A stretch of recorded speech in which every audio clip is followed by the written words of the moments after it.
Айдын 15 караң, 15 жарык деген сөз бар кыргызда. Айды көрсөтсөң. Бул ай. Биз билесизби, жаштык кезде бир айыбыз боло турган болсо, 15 дагы караңгы болбойт эле, кийинки 15 дагы караңгы болбойт эле. Ар дайым жарык эле. Жаштык учурда, жаш бала кезде ар дайым баласыз, проблема жок. Ата-энеге айтасыз, кийимди жыртасыз, бардыгын ата-эне кылып берет. Айтор, көйгөй маселе жок, жыргап жашайсыз. Карыган учурда дагы, жаш чоңоюп 18ден өткөндөн кийин дагы, права алып, паспорт алгандан кийин дагы жашоонун ошол жаш кездегидей бактылуу болуп жашаса болот. Сөз түрдө болот. Болгону жаштык кезде эмне проблемаңыз болсо ата-энеңизге айтканыңыз сыяктуу, бул жерде дагы чоңойгон учуруңузда эмне дардыңыз, проблемаңыз болсо Аллага айтышыңыз керек. Ошол учурда тынч жашайсыз. Ошол учурда көңүлүңүз ар дайым жайдары тынч болот. Билесизби, биз мына караңгылыкка чыдайбыз. Азыр караңгы, кечкурунга, караңгыга, түнгө чыдайбыз. Бирок ушул караңгылык жүрөгкө кирип калса чыдабайбыз буга.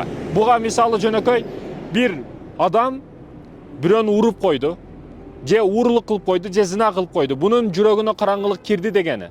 Ал эч качан береке таппайт. Баягы күнөө иши аны кыйнай берет кайра-кайра. Ал эми бир жакшылык иш кылып койду, сооп иш кылып койду. Мисалы бир кемпирди жолдон өткөрүп койду, бирөөгө жакшылык кылып койду, садака кылып койду, же жөн эле намазды бешимди жамаат менен окуп койду.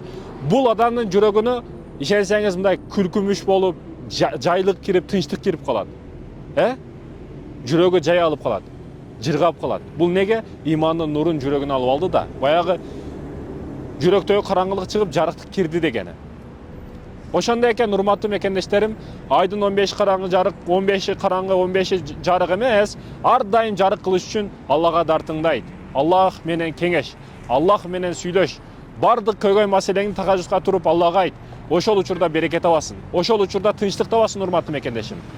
Эмне болбосун, кандай болбосун, Аллахка айт бардык дартыңды.